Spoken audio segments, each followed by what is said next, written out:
Hello everyone, this is Mr. Hill here. I'm going to show you and review our article that we did last week and just go over everything we need to do to make sure we get 100% on this article for today's assignment. So the title of the article is called Foods That Metabolize Slowly article. I don't want that, sorry.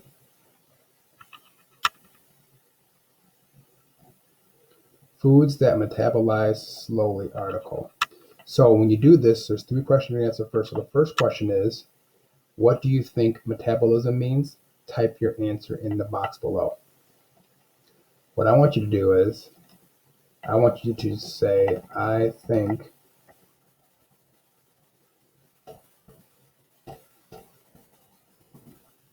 means, and I want you to finish that sentence.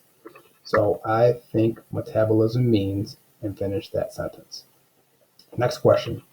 What are three foods you can eat that would make you feel full? So for me, and you type your own answers here, three foods that I eat that make me feel full are pasta, steak, and Red Lobster biscuits. The next section is, what are three foods you can eat that would leave you hungry?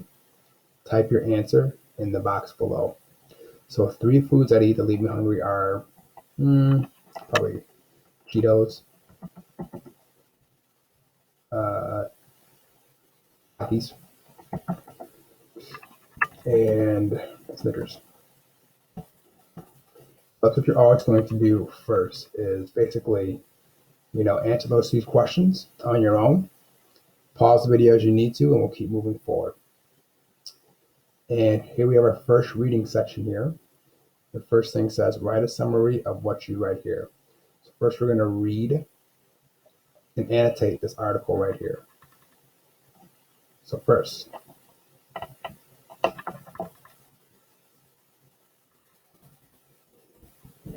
the rate at which your body metabolizes food dictates how long you will remain satisfied after eating.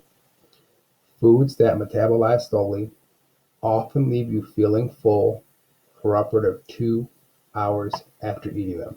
So I'm going to grab my highlighter, pick yellow, and I'm going to highlight foods that metabolize slowly, leaving you feel full up for 2 hours. So foods that metabolize slowly leave me feeling full.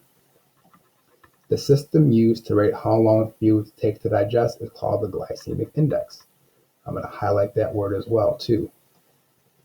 Glycemic index, highlight it, yellow. If a food has a high glycemic index, it requires less time to digest, leaving you hungry soon after eating. Foods that have a low glycemic index ward off hunger.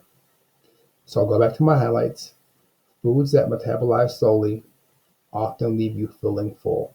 So if it digests slowly, it leaves me full. So let's see here. Foods that slowly leave me full. And I also highlighted this word glycemic index. So what does glycemic index means? It means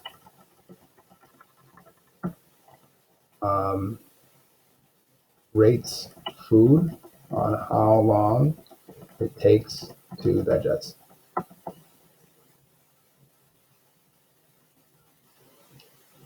All right, so now we got three questions to answer below. First question is, based on the reading above or your own knowledge, what is metabolism? So please finish this sentence. Metabolism means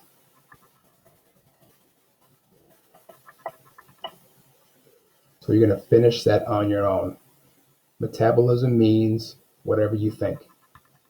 Question 2. In your own words, describe the glycemic index. So we highlighted it here and we made a note over here. So in your own words, describe the glycemic index. So the oops, undo that. To me, glycemic index means, so in your own words, the glycemic index means, and we have it over here, and we have it defined over here as well too. The last question is, using context clues, what does it mean to ward off? So I have it right here. Foods with a low glycemic index ward off hunger. Let's read it again. Foods with a low glycemic index ward off hunger. What does that mean? So to me, ward off means I have to look over here using context clues and figure out what the word ward off means. Ward off can mean a couple things, but that's for you to decide. Let's go to our next section. It's about vegetables. Vegetables. One of the healthiest, slowest metabolizing types of food available is vegetables. Many contain complex carbs, which inherently gives them a lower glycemic index. Let's highlight that. First I got to highlight it here. Many contain complex carbs, which inherently gives off a lower glycemic index.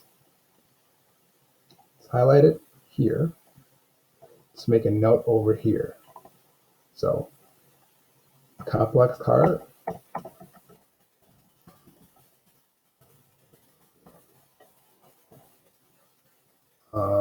have low glycemic index.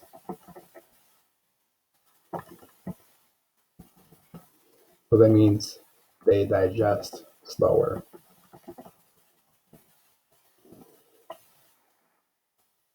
As a bonus, vegetables contain few calories, allowing you to indulge in 1 or 2 servings without guilt. For example, each cup of fresh spinach contains about 90 calories. Generally, all veggies in the produce or frozen section of a grocer are great options to fill up on. Parsnips and pumpkins are the exception to this rule. They metabolize quickly and do not starve off hunger. So, let's highlight this part here. Parsnips and pumpkins are the exception to this rule. They metabolize quickly and do not starve off hunger. So starve off hunger means keep hunger away. So if you want to feel full, you should not eat parsnips or pumpkins. Let's make a note again. So all veggies are good for you, except parsnips and pumpkins. Read it, annotated it, highlighted it. Let's go on to the questions below. What kinds of carbs do vegetables have that give a lower glycemic index? So let's see. We highlighted it. Vegetables have complex carbs. So go back to our question. Vegetables have complex carbs. 2 types of vegetables have a high glycemic index and metabolize quickly. What are they? So what are the 2 types of vegetables that metabolize quickly that we shouldn't eat to make us feel full? Well, once again, we highlighted it up here. These are parsnips and pumpkins. Everything else is pretty good for you. All right, next section, breads. Breads made with whole grain, such as wheat, rye, and linseed, metabolize slowly. In contrast, white breads have a high glycemic index, do not keep you full for long. The reason is that complex carbohydrates are found more abundantly in whole grains. The processed flours used to make white breads are mostly simple carbohydrates that your body breaks down with ease. As a rule, the earthier or grainier the bread appears, the better it is at keeping you full. Let's highlight that. The earthier and grainier the bread appears, the better it is at keeping you full. Click that, highlight it. Let's make a note here. So the more natural the bread, the better it is for you. Pretty good. As a bonus, these breads typically have more flavor than white breads, allowing them to eat plain instead of slathering them with calorie-loaded spreads. All right, so now we got a question here to answer. If you want to stay full for longer, what types of bread should you eat? Should you eat natural breads or should you eat processed breads? If you want longer, eat natural breads. All right, so see how we're doing this here, going step by step through each section and answering the questions. So now on your own, I want you to finish the section called fruits on your own. I want you to finish nuts, grains, and others on your own. And I want you to finish the meat section on your own. Those questions are going to be due tomorrow. So please finish those. If you have any questions, let me know.